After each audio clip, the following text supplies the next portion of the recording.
సంవత్సరం అన్ని పైసలు కూడా నరేంద్ర మోడీ గారు ఇస్తే, నాకు ఇస్తే నేను తీసుకొచ్చి మీ గ్రామాలకు ఇస్తే, ఇవాళ బీఆర్ఎస్ తోడు కాంగ్రెస్ తోడు బండి సంజయ్ ఏం చేసిన ఇదే చేసినా అని చెప్పడానికే మీ ముందుకు వచ్చినాక రమ్మని చెప్పురక కాంగ్రెస్ వాళ్ళు టీఆర్ఎస్ వాళ్ళు. ఇక బీఆర్ఎస్ లో ఒక స్వయం ప్రకటిత మేధావి అని ఆయనకైనా మేధావి చెప్పుకుంటాడు. ఆయన మీరు ఎవరు చూడలేదు.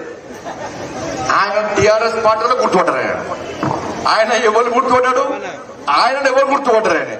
ఆయన ఇప్పుడే బండి సంజయ్ చెప్పిన పోయి ఇదే చెప్పిన, నీకు దమ్ముంటే మేడిపల్లికి రా, మా అక్క చెల్లెను అన్న దమ్ముల విలు, నువ్వేం చేస్తావో చెప్పు, నువ్వు ప్రభుత్వం ఏం చేస్తావో చెప్పు, నువ్వు ఏం బీకినవో చెప్పు, నువ్వు చెప్పేది చెప్పావు.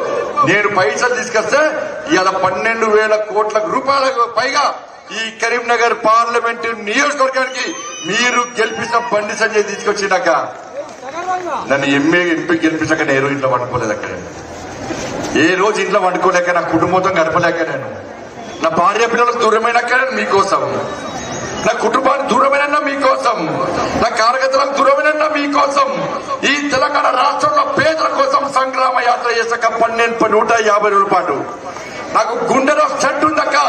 నేను గుండెపోటు వచ్చినా కూడా ఎక్కడ యాత్రాపరక ఈ బీఆర్ఎస్ పార్టీ కేసీఆర్ నా మీద పూలతో లాడితో కొట్టించి, మా కార్యకర్తలకు కొట్టించినాక, రైతుల కోసం కొత్త రాళ్లతో కొట్టించినాక, నా మీద 100 కేసులున్నాయాల. 100 కేసులున్న ఒక నాయకుడు ఏ విధంగా బతుకుతాడో ఒక్కసారి ఆలోచనక. 2 సార్లు జైలుకి పంపినా నన్ను కేసీఆర్. నన్ను పుచ్చుకపోయిన గొడవలు పుచ్చుకపోయాడు కేసీఆర్. నా ఇంట్లోకి వచ్చి నా భార్య పిల్లలు చూస్తుంటే నన్ను కొట్టుకుంటూ తీసుకెళ్ళాను, పుచ్చుకుంటూ తీసుకుపోయినాక కేసీఆర్. దేనికోసం అంటే మీ పిల్లల ఉద్యోగాల కోసం నేను కొట్లాడుతానని తీసుకుపోయినాక, 317 జీవో ఉద్యోగాల కోసం కొట్లాడుతానని తీసుకుపోయి జైలు పెట్టినాక, ఏ ఎంపీ జైలుకి వెళ్ళాక మీకోసం, ఏ ఎమ్మెల్యే జైలుకి వెళ్ళినా మీకోసం.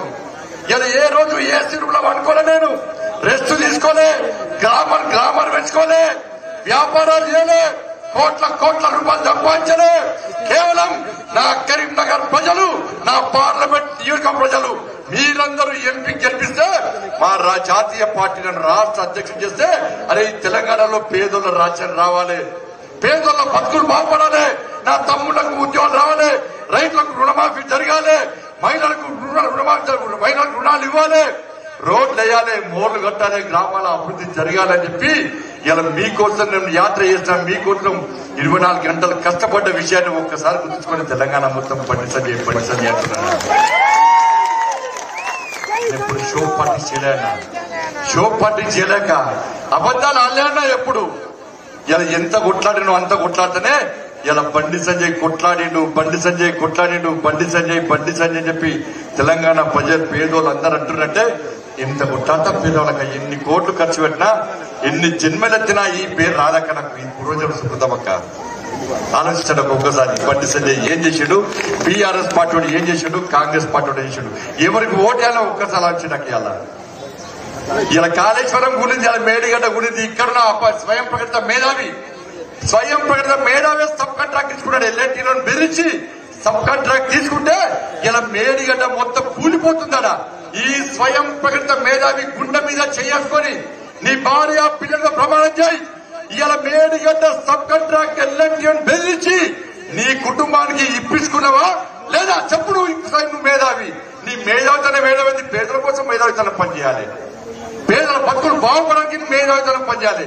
రోడ్లు వేయించింది నేను, గ్రామాలకు నిధులు తీసుకొచ్చింది నేను, పేద ప్రజల కోసం కొట్లాడింది నేను, ఏ రోజు రెస్ట్ లేకుండా యుద్ధం చేసింది నేను, కేసులకు పోలీస్ స్టేషన్ చుట్టూ జైలు చుట్టూ తిరిగింది నేను. ఏ నాయకుడు తిరిగినాక ఒక్కసారి ఆలోచించండి, ఏ నాయకుడు మీకోసం కొట్లాడినాక ఒక్కసారి ఆలోచించండి. ఇలా మీకోసం కొట్లాడే నాయకుడు ఏమన్నా టైం పాస్ పాలిటిక్స్ చేసి మిమ్మల్ని మోసం చేసి ఇచ్చేసిన మధ్యదేశం అంటే బీఆర్ఎస్ కాంగ్రెస్ పార్టీలు ఒక్కసారి ఆలోచించండి. ఇలా మీ చుట్టాలకు ఫోన్ చేయరు, ఎవరికన్నా హైదరాబాద్ ఉంటాయి, వరంగల్ ఉంటాయి, జగిత్యాలు ఉంటాయి, ఎక్కడ మీ చుట్టాలకు ఫోన్ చేయను అన్న ఒక్కసారి. నేను బండి సంజయ్కి ఓటేస్తామంటే శబాష్ బండి సంజయ్కి ఓటేస్తామంటారు తప్ప ఇక బండి సంజయ్కి ఎందుకు ఓటేస్తాం ఎవరు అంటారా అన్న? ఎవరన్నా ఏడవైనా పేదలు బండి సంజయ్ అని గుండెలు పెట్టుకుని చూస్తున్నట్టే ఇలా మీకోసం కొట్లాడినా కాబట్టి, మీకోసం నా బతుకుని నాశనం చేసుకున్నా కాబట్టి, మీకోసం నా సర్వస్వాన్ని త్యాగం చేస్తా కాబట్టి, మీకోసం జైలుకు పోయినా కాబట్టి, మీకోసం చచ్చిపోయేటువంటి బతికిన కాబట్టి ఇవాళ తెలంగాణ మొత్తం బండి సంజయ్ అంటున్నారు. ఇలా కాంగ్రెస్ వాళ్ళు వచ్చి కాంగ్రెస్ వాళ్ళు వచ్చి కాంగ్రెస్ వాళ్ళు ఈ అన్ని బడ్జెట్ కాంగ్రెస్ వాళ్ళు అన్నారు. కాంగ్రెస్ వాళ్ళు ఏమంటారంటే 2500 రూపాయలు అలా మహిళలకు ఇస్తారట. ఇచ్చినా ఎవరికైనా రైతులకు 15,000 రూపాయలు అకౌంట్ లో వేస్తున్నాడు. వేసిండ్రా అక్క ఎక్కడైనా పడ్డాయి ఎవరికైనా? 500 రూపాయలకే సిలిండర్ ఇస్తాడా ఎవరికైనా? ఇచ్చిండ్రా అక్క ఎవరికైనా? 4,000 రూపాయల పెన్షన్ ఇస్తాడా? ఇచ్చిండ్రా ఎవరికైనా? ఎవరికైనా?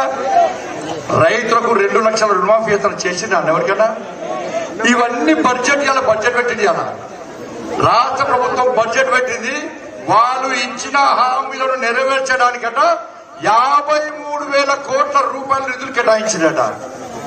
మీరు ఈ 5కి ఇస్తేనే 5 లక్షల కోట్లు కావాలి. ఇలా 53,000 రూపాయల నిధులను కేటాయిస్తే 53,000 కోట్ల రూపాయలు కేటాయిస్తే మిగతా పైసలు ఎవరు ఇవ్వాలి? మీరు ఇచ్చిన హామీలు నెరవేర్చడానికి నాకు తెలిసి 5 లక్షల కోట్ల రూపాయలు కావాలి. 53,000 కోట్ల రూపాయలు ఏడు సరిపోతాయి. ఇలా బీసీలకు సంవత్సరానికి 20,000 కోట్ల రూపాయలు కేటాయిస్తారు. ఇలా 8,000 కోట్ల రూపాయలు మాత్రమే కేటాయించారు. ఇవాళ విద్యకు 16% ఇస్తున్నారు. 7 సరిపోయి 16% వేడి అందిస్తలేరు. రైతులకు కూడా కేటాయించిన స్థాయిలో నిధులు కేటాయించలే. ఇలా 7 నిధులు కేటాయించకుండా 53 లక్షల కోట్ల రూపాయలను 53,000 లక్షల కోట్ల రూపాయలని వల్ల